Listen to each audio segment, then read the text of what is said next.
listening to the sounds of the most unique music festival in the world.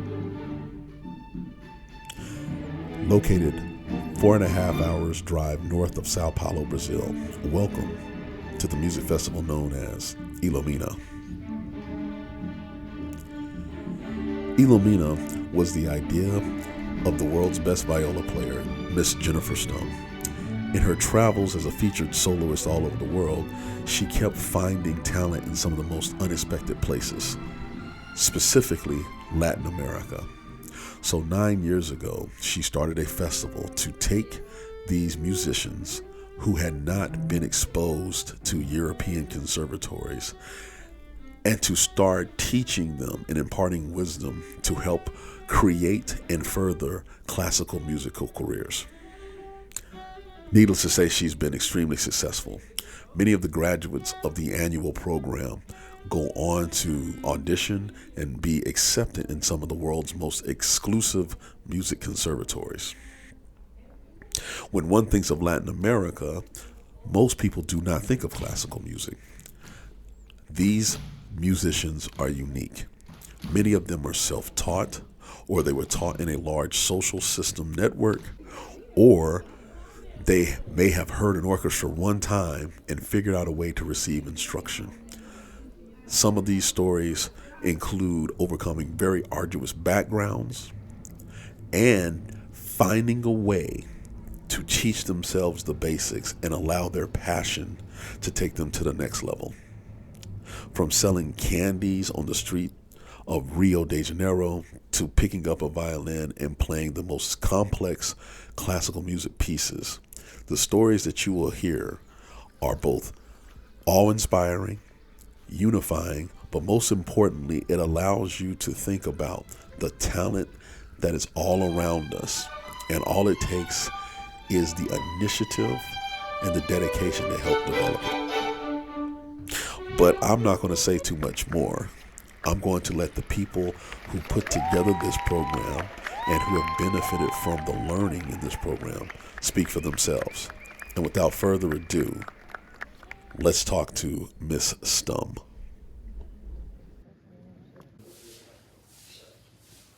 Okay, welcome back to the Anchorman Chronicles. Again, my name is Bobby Jones, and I have the distinct pleasure of sitting with the creator, founder of this incredible music fest known as Ilumina.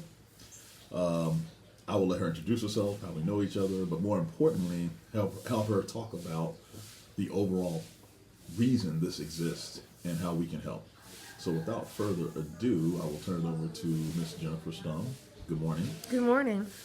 So, how do we know each other and how long have we known each other, and how are we sitting here in Brazil in 2024? We've known each other a really long time, but how long has that been? We've known each other since we were 11. Yeah, 90, 91. A very long time. And we met in 6th grade? 7th grade. And you were like the loud, popular sportsman, and I was the nerdy musician who hid away in a closet and practiced all day. I really think that's an exaggeration. I think that's pretty much true. But okay. But sometimes different people become friends somehow. And yeah, like we kept in touch on and off through the years because you were going around the world one direction and I was going around the world the other direction. But I think the fact that we were so often living this life where we were alone in countries around the world and like didn't always have, people had our back. And then I think in the end, like you had my back a lot of the time when I was on tour.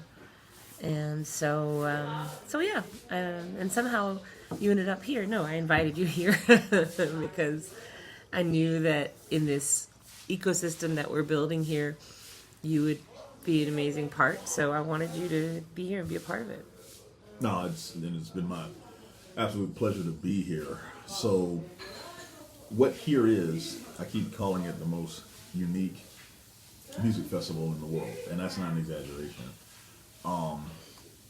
But in order for you to even establish a music festival, we need to talk about a little bit of your musical background. So even though we went to high school together, You did not have the typical high school experience the rest of us had, and you definitely didn't have a regular college experience most of us had. So can you explain a little bit about your background as we go into the festival? Well, classical music is a small world, but a really intense one, and I guess it's a lot like professional tennis, something like that, where you have to practice just a ton when you're young.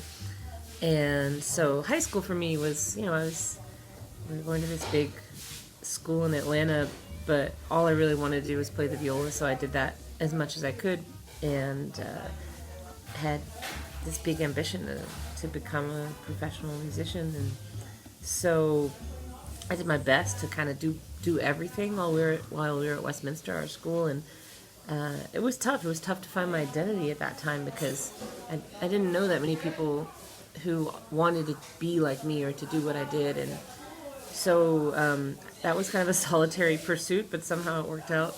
I went to conservatory, school in Philadelphia called Curtis, which is a very small, elite kind of training place for classical musicians, which is also, not even a college. I think it's got 160 students. It's an absolutely incredible place where you kind of learn by doing, and you have many of the greatest musicians in the world.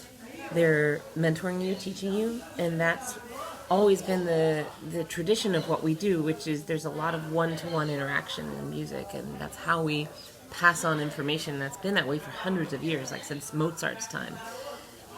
So after that, I moved to Europe. I started a solo career, started touring around, playing concerts.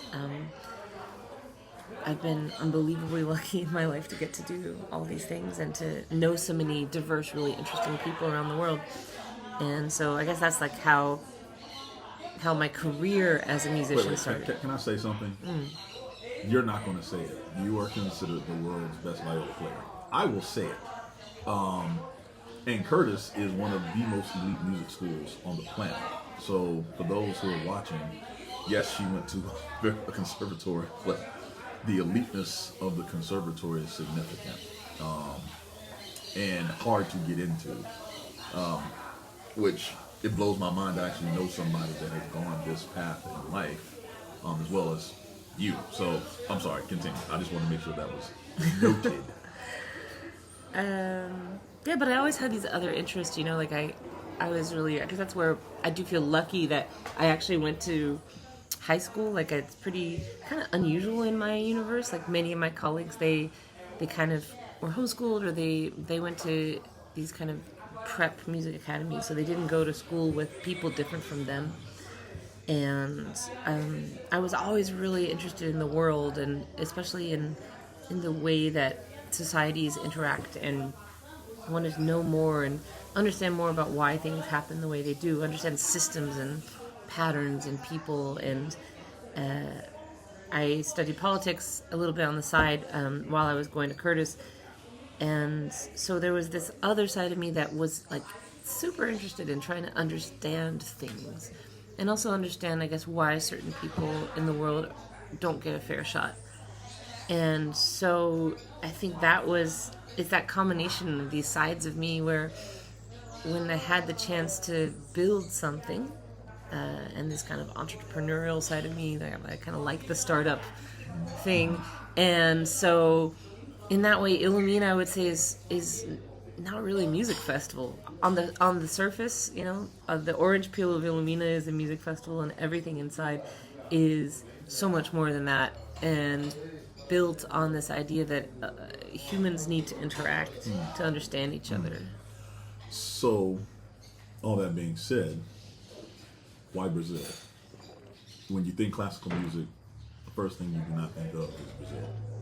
Yeah, I mean, everybody asks me that, and I've thought a lot about it, because nothing is really logical.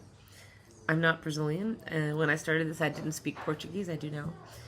I had been to Brazil to perform as a soloist a few times, and of course, amazing country, learned a lot. But there is kind of a perfect storm of something going on here, in the music world in particular, but it's true beyond that. It's true in sports, it's true in a lot of areas, where social projects and church projects started teaching instruments to kids in the peripheries of cities all around the country.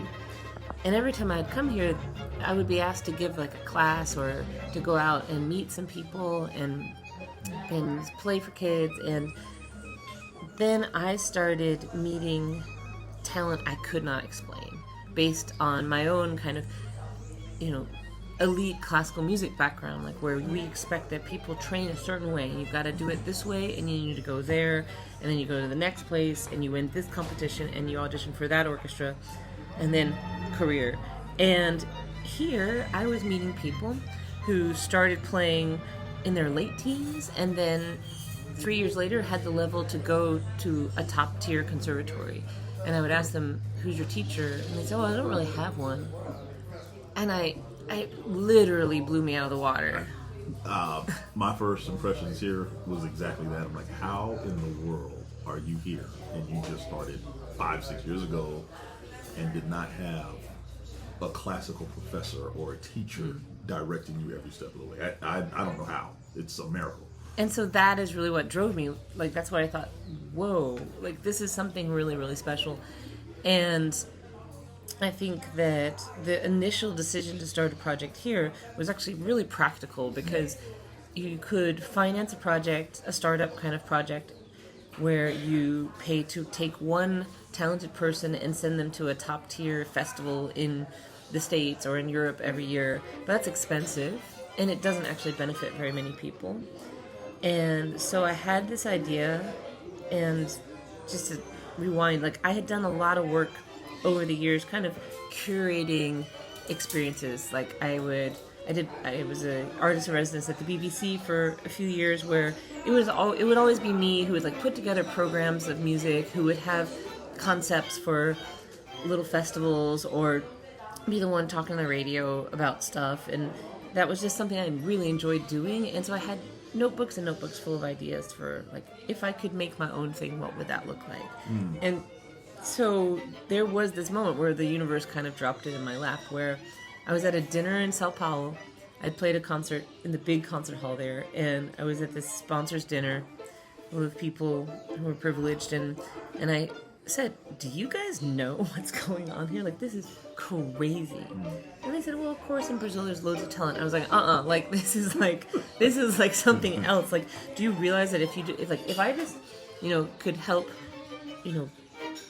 finish up the last couple of things that people probably need, like information or some training to audition, we could fill international music schools with people from here, from favelas, communities on the peripheries of cities, and in kind of rural areas. And they all looked at me like, what? And I said, we need we could make like a festival. I said, we need just like a farm. I said, I could bring friends of mine. I'm sure they'll be interested in this. And then we pick a group of young people, and so we get like 30 of them, and 30 of the best ones who we think, have not just like the technical musical skills, but like the kind of mentality for the world, leadership, ideas, super diverse group of people, and we bring them all together. And then somebody said, I have a farm. And then 4 months later, we made the first festival. So speaking of farm, we're at a farm right now. It's like, 800 acres, 100% organic, coffee, soybeans, dairy. This place is spectacular. How much does being here, bringing these kids to a location that's, isolated, protected, how much does that play into what you're doing? How does that factor in? I think environment is unbelievably important for creativity, and that's true. I think anything in the world of ideas, that what we're trying to do here is build a community and an ecosystem, I would say, of individuals. So it's not about kids or young people and older people. It's never been about, let me help you, younger person who might be deprived. It's actually always been about a new vision for a community, a collective of people who will live in a kind of symbiotic relationship. So for sure, younger people who are a part of this experience are bringing just as much to the experience itself as any older person. We're bringing different things for sure, but it's why we don't use certain words in the environment here. Like we don't use teacher or student, and in Latin America, people very often call older musicians maestro. We don't allow that word because I don't want to be a maestro, because that means I'm done. Right. And I also don't want to just be a teacher because I'm still a student. So the environment is really important, I think, in order to make people feel safe to share, first of all. And I think for me, I'm a environmental kind of obsessive. I say that like every little aspect of what we're doing here, I've thought about, like every interaction. I want people to cross paths in certain places around the farm and have casual interaction. I want people to, build every single day in their kind of social experience. And I think if you're not in both a really radically beautiful place and a really protected place, those things will not happen because you won't feel safe. Right. And what we're asking people to do socially, very often I think does not feel safe to them, but they have the courage to risk because we're in this kind of place. Right. Fora! Subir na mesa! Vai, tá maluco? Vai! Na mesa começa. But we love him. No. So No, but he was not. Jumped on top of the...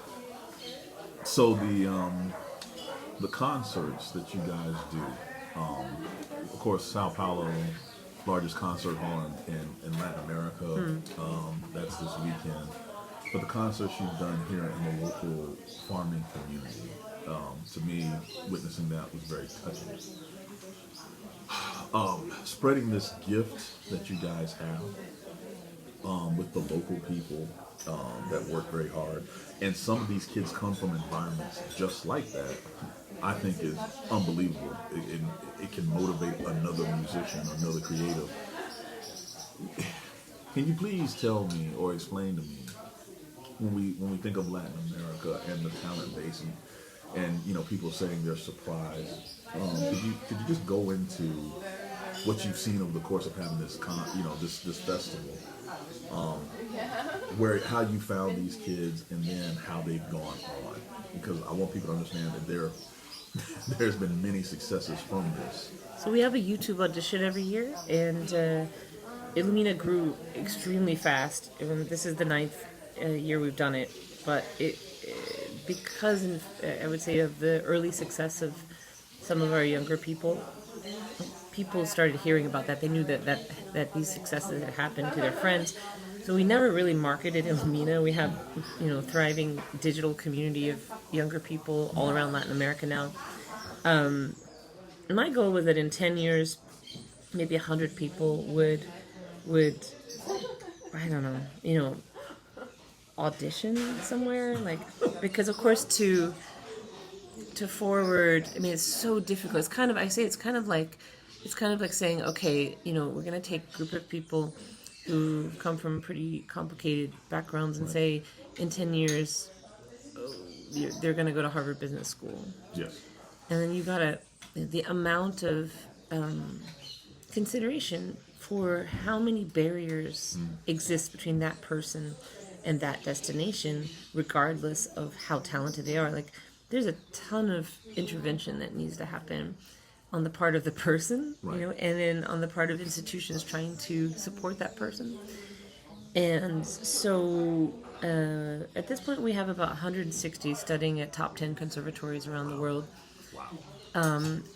And that number doesn't sound huge, but I think that our model was never scale. It was always deep investment. Yes. And there's a real reason for that. And that actually, because especially music has this amazing, I would say, ability to, the scale is through the listener. And all of these young people have these, coming from communities where everybody knows what they've done. Right. And so what we found is those 160 who got into the equivalent of Harvard Business School for music, and now we have, many of them have finished they've commenced professional careers. They're superstars in their communities. They're rock stars. They have more Instagram followers than me in some cases, and they have organically scaled our mission. Right. I can't. You mentioned Harvard Business School. To me, being a former athlete, it's like being drafted into the NFL draft and the NBA draft in a lot of respects, because you're talking about the elite of the elite when you send these kids to these conservatories.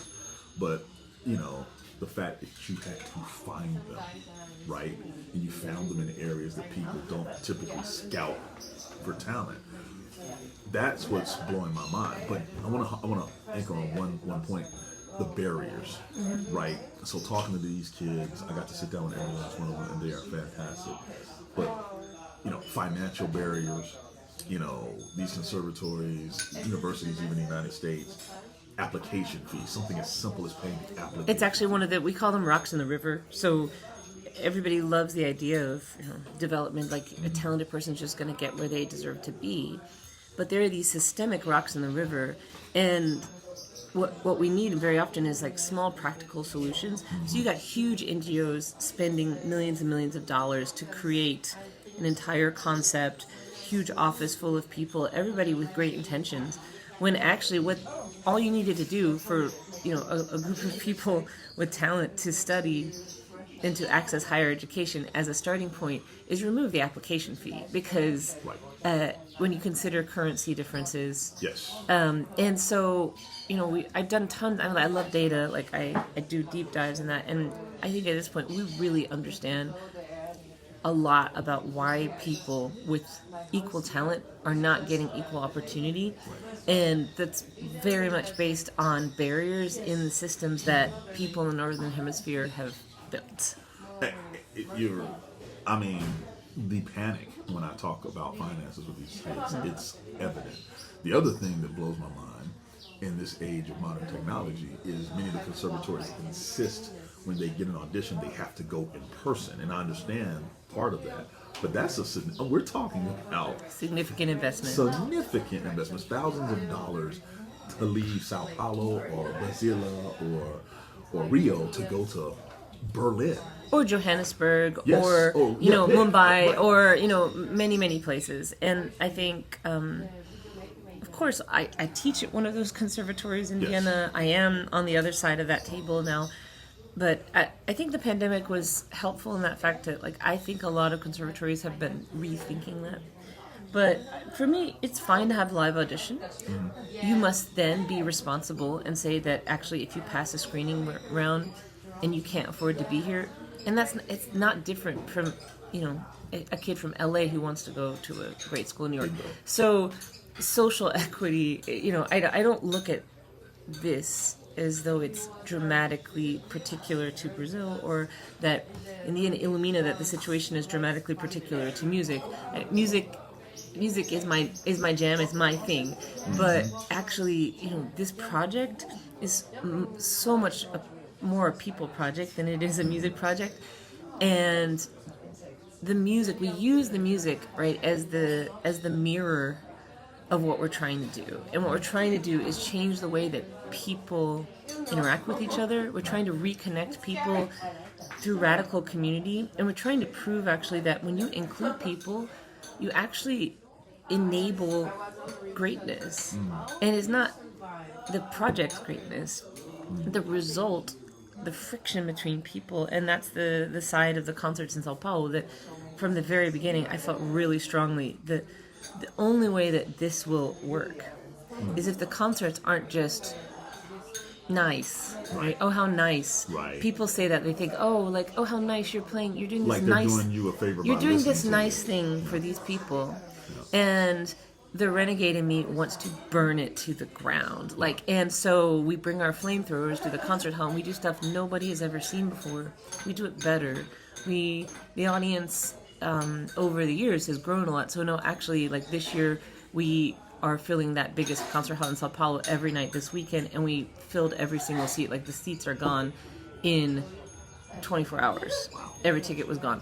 And the reason for that is that the result of what we're doing here on this farm in the middle of nowhere is actually creating a world-class result. And we're doing that with people nobody expects that from. And so for me, the whole concept of this was to prove through music what is possible in actually every field. Right. And so I do a lot of work now consulting in the innovations sector as well, and I have this amazing group of business innovation techie kind of friends who are super different. They don't know anything about classical music. They're like, oh, you know, whatever. But we have the same kind of mindset, I guess, about wanting things to improve in the world. And I talk to them all the time about this exact question, that the majority of the world's best ideas are lost. And if you think that you have the best idea and you have been privileged every step of the way, you're fooling yourself, right? And so every one of the world's problems could be solved probably right now with an idea that is in the mind of someone who never got the chance to realize it. Right. And that is true in music. That is true in everything else. And so actually I think the future for us here is way bigger than music. And 2025 is the 10th anniversary. And it's the first year that actually the festival's not just going to be music. So we're going to have innovation and ideas as well. Oh, wow. And with the idea that we'll have some thought leaders here, but we're also going to do a search then for young innovators in places where their ideas are not being heard. First of all, Jennifer, thank you, for being my friend for such a long time. I know that is not easy. You should probably be canonized for that. But secondly, after being here this week, the thing that I'm walking away with the most is the term world class. First of all, your friends that are here, that are instructing and helping and motivating are world class musicians. Make no mistake, they're like the best in their field in a lot of respects.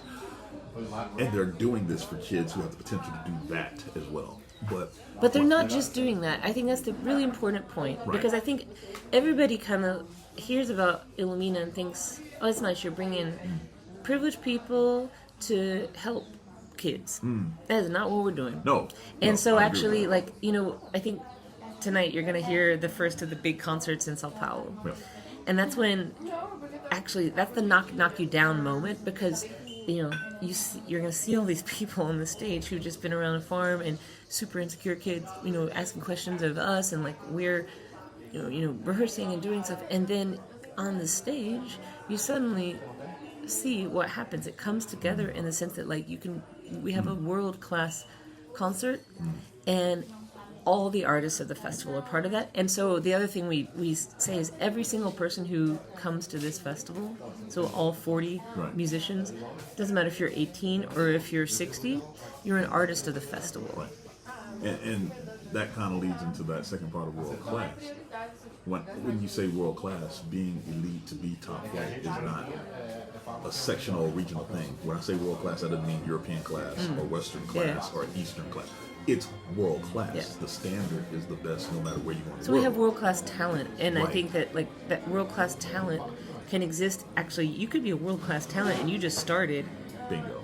Right, and that's the thing. And it's about identity. So Ilumina in Portuguese, means to illuminate. It's a verb, and it shines a light. And so the mission of this is actually that we shine a light on talent. We shine a light on what is not seen, and that includes, older people who I think very often can feel extremely tired and lost after the grind for years and years, who wonder if what they're doing, will make a difference in the world. And that obviously includes younger people who deserve to be seen, who have a voice that needs to be heard. It includes our audiences here, who very often are people who have no access to classical music, or in some cases, any live performance of any kind. I mean, we played the concert on this mountaintop that you were at. Yep. There had never been any live music in that community. Not hip hop, not country music, nothing. And so I think this idea of shining a light for me means that we are telling someone that they are seen and that they are important. And it's not just that we're seeing them, that we can, we are considering them part of our community. And if you're part of the community, that means you're also giving. So that is the true definition of the ecosystem. We're interacting with each other. People are giving what they have to give on their own terms, and I think that is what has made it so fruitful very quickly. Right. Just like, a forest that's surging with life. If it's just a charity-based thing where we show up, we go to a nice place, kids play, you don't expect very much from them. You give your concert for the audience, you don't expect very much from them. You program music that's kind of easy because you think, well, these are people who, probably haven't heard this before, they won't like it. And we don't do that. We program like the best, most challenging stuff. And the audience 100% surfs that wave with us. You saw it. They bring the coffee and the cake. Yep. They decorate the concert halls. Yep. They invest. Yep. And that is building an ecosystem versus showing up as a kind of charity tourist and leaving. Well, Jennifer, I can't thank you enough. I'm looking forward to Sao Paulo concerts. I thank you for inviting me down here. I plan to make this an annual thing. But more importantly, I want to thank you for what you're doing. Not just for kids. That's easy to thank you for. It's about exposing the world to them and them to the world. Because, in my opinion, music, I've told you how I feel about it. It's the universal language. It's been able to help me get through difficult parts of my life, specifically classical music. I don't tell anybody, but just thank you for all of this. Just thank you, and I can't wait to see these concerts tonight and to see what happens as these kids move forward. Thank you for being here. No problem. It's man. amazing. No, thank you.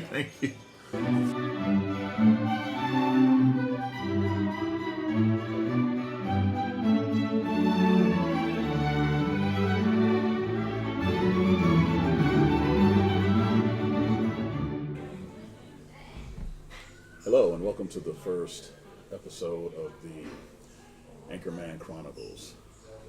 This is being shot on site in Brazil at the most unique music festival in the world, the Ilumina Music Festival. What it is basically something that unearths talent in some of the most opportune or inopportune places. We're about 3 hours north of Sao Paulo, and I have one of the elite musicians here. JP, you're 18 years old? Yes, so it's a pleasure to be here, and it's been a really good experience so far. So yes, I'm a cellist. I'm 18 years old, and I live in São Paulo. Can you please tell me what made you start playing cello? I mean, it was kind of love at first sight. I think I can define in another words. It was really passion. I always heard my dad playing the clarinet, and then suddenly I made the cello on a video, and it was really passion, love at first sight. Well, the cello is a pretty big instrument. Yeah.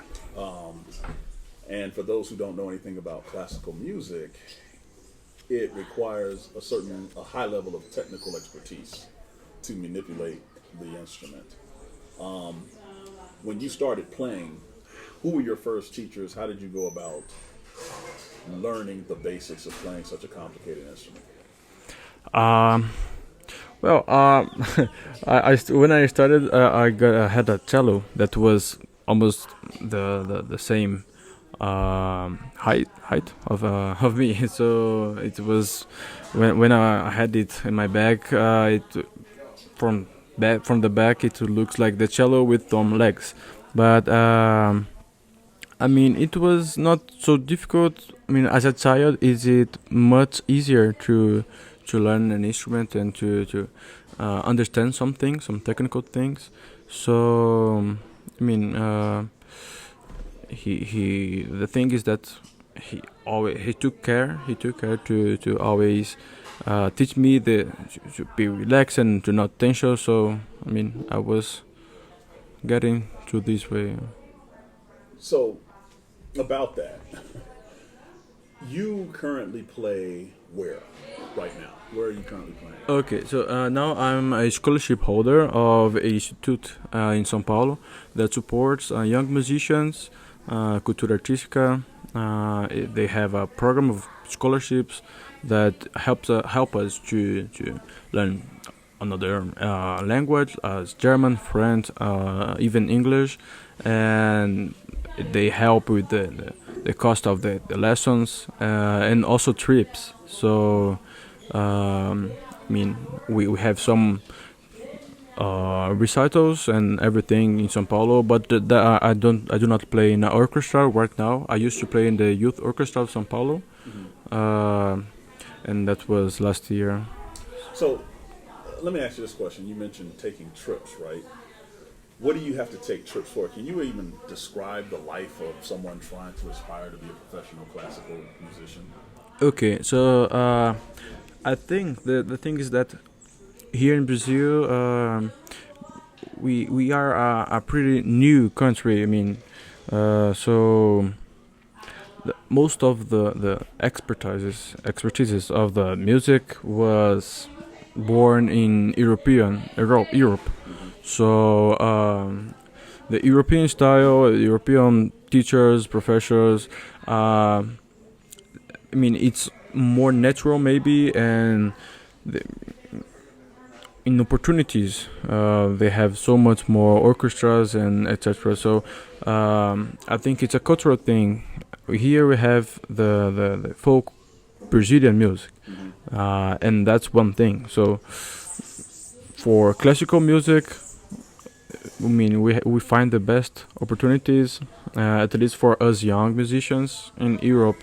So everybody that is successful, not everybody, but most people that are successful here in Brazil had for some time traveled and studied in Europe or United States and everything. Yes. So, just to be clear, when you go to audition, you have to fly in person to these conservatories and music universities, correct? Yes. And you have to deal with the culture shock, the language change, all of those things. How does a festival like Ilumina help with that? Does that help? Oh, yes, for sure. I mean, completely yes. So last year I took a trip to Salzburg, and I mean, it all happened because of Ilumina. So when I got a position here in Ilumina in the festival, so I met some teachers of from Vienna, from Salzburg, and then we stayed in touch. We were working here, and after the festival we stayed in touch, and I mean, suddenly some opportunity pops out, and I got a trip to meet the university and to learn something about the country, how everything works there. Well, that sounds great. My question, I guess, big picture, what are your goals? What is your dream? What are you trying to pursue in the classical musical field? Okay. Well, for me, I think sharing emotions, telling people stories, that's our goal as a musician, and we do that through chamber music, even orchestral solos. So the mission is always to tell other people our histories or our feelings and emotions, to bring to them some kind of beyond experience, like something like that. So I think that's my main goal. Do the best I can to tell other people histories through my instrument. Well, I'm going to tell you, there are not many people like you that have the ability that you have, the calling that you have.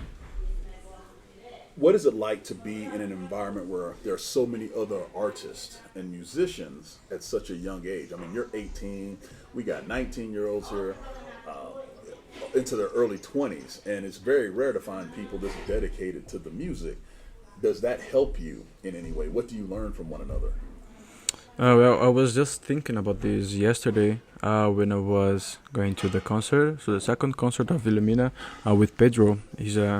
contrabassist player, and well, I think it's a really rich atmosphere. So we breathe music. We learn how the I mean the most successful musicians in all over the world do. So I mean that's completely rich. I mean it's so good to absorb everything they have to say. And I think when we come back, I mean I was here last year, last Ilumina. So when we come back to our homes, our hometown, I mean we have so much tools to work on. We have so much more thoughts that we could apply in our practice routine. And yeah, I mean I think that's it. My final question for you: when people think classical music, they usually do not think Latin America. Right now, at this festival, there are people from Colombia, Paraguay, Chile, Argentina, Brazil, so all over Latin America, Mexico. What would you tell Europeans or Americans or just those in the West about you guys playing classical music from Latin America? So I think our culture is very rich in a way that we care very much about humanity. So I mean that's what we kind of feel different. So how could I say that? I think our culture, our way of living, and to treat others, to think of being on other people's skins, really have an influence in our music. So, I mean, it's not. This is not a secret. I mean, everybody can tell that.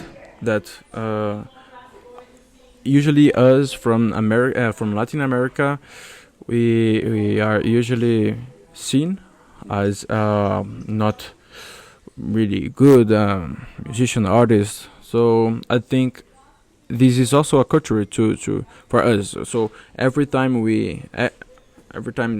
someone chooses to be a classical musician, then we instantly have this feeling that okay. So I do not know everything. I have to. I'm not sure if I'm right. So there, I think maybe I'm doing something wrong. So this is not maybe the best idea for this music and that. So we always feel that we have to go to somewhere to learn with the best than us. People better than us.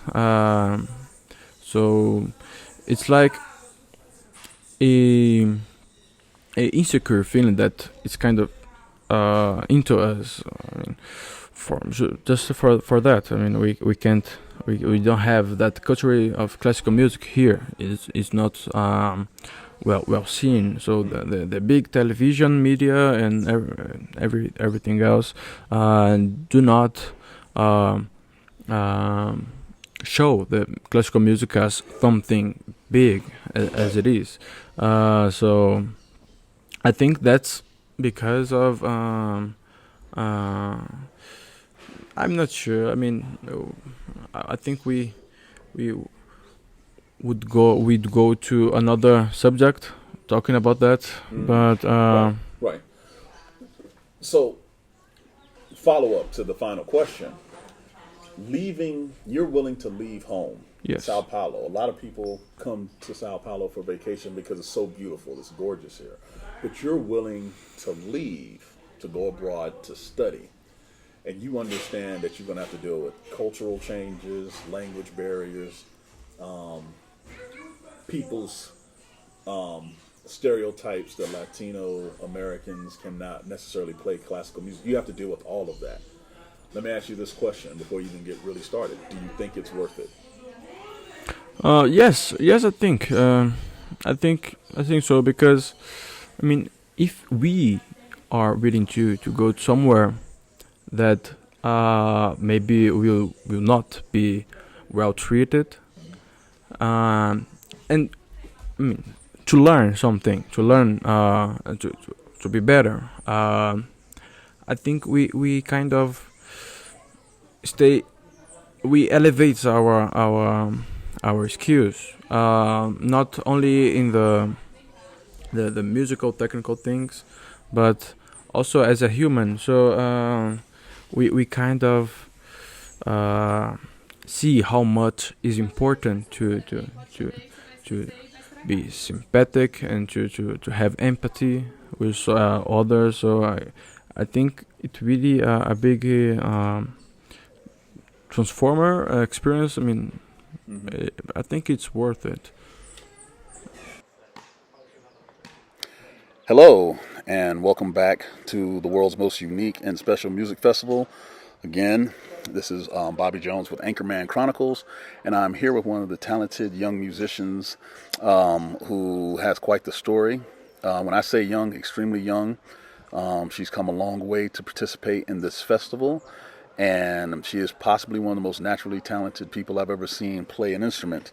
But I will let her introduce herself and tell you a little about her story. Gabby? Hi, how are you? My name is Gabriela Ibarra. I'm 18 years old and I'm from Venezuela, Caracas. Okay, so you're from Venezuela. You play violin. How long have you been playing violin? I've been playing viola. Oh, I'm sorry, viola. How long have you been playing viola? Don't worry, I've been playing viola for the last 10 years. What made you, why did you want to play viola instead of violin, cello, bass? My mom told me a story when in the School of Music where I started, they did a demonstration of all the instruments, violin, viola, cello, and I heard the viola and I said that one, I like that one, and that sound, the violin just seemed too different. It's Fine. it's definitely a unique sound. Can you tell me, did you start in a music school? Did you have a teacher? How did you become this good so quickly? At that young age in Venezuela, we have something that we call el sistema, and that is um, like orchestras from the most young people to the eldest. And I started in one specifically, El Núcleo de la Rinconada, and I didn't have like a particular teacher, but I was in the orchestra, and that's where I started. Okay, so you started there, and you got pretty good pretty quickly, correct? I mean, you're sitting here at an international music festival at 18. So how did that happen?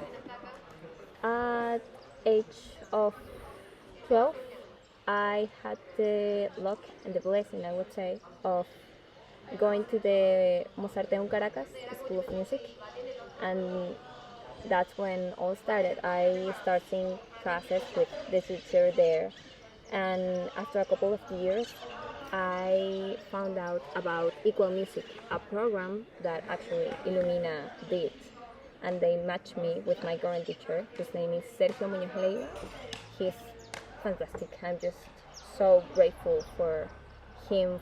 I'm grateful to Ilumina who presented him in my life. And since then, since 2021, he's been my teacher through Zoom. He graduated from Juilliard at 2022, and he's just the most incredible thing that's ever happened in my life.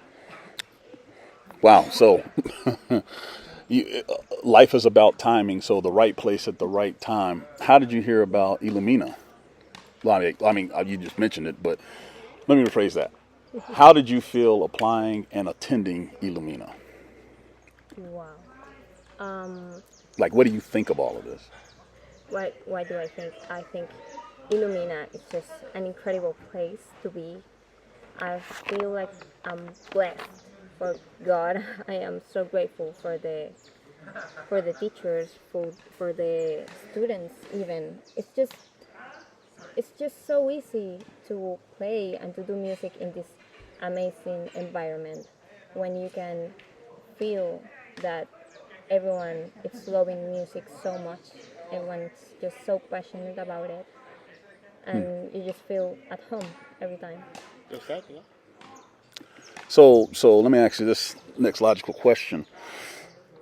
Where do you want to take all of this music talent and teaching? What is next for you? What do you eventually want to become? I wanna apply for schools outside my country. I wanna study outside my country actually. I like many schools, but most of them are in the United States. Mm-hmm. And when I finish my studies there, whatever it's going to be, I would like to be a soloist. I would like to be a professional violist, and I would really like to take my music to people who most need it, because I think music is more about transmitting and help other people to deal with their emotions when they don't understand what's happening. You can relate to someone who's playing. Wow. Okay. That's way more mature than I probably would have answered at 18. What have you met? Have you met new friends? What have your peers?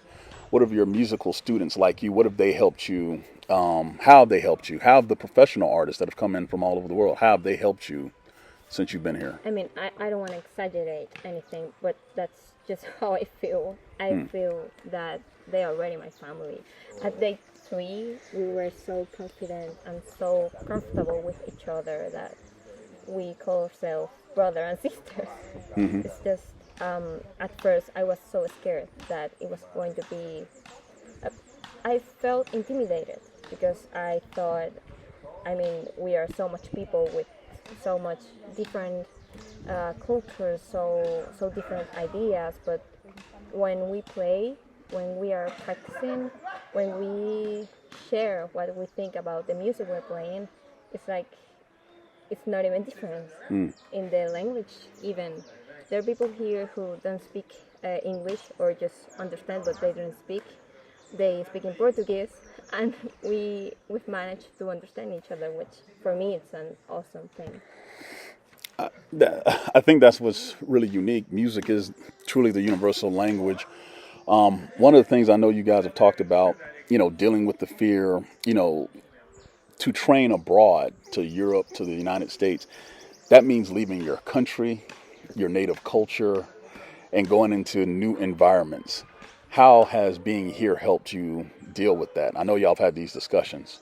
Yeah, we talk about that a lot, and we just say that we have a refugee in music because we think music is a territory where nobody can hurt you.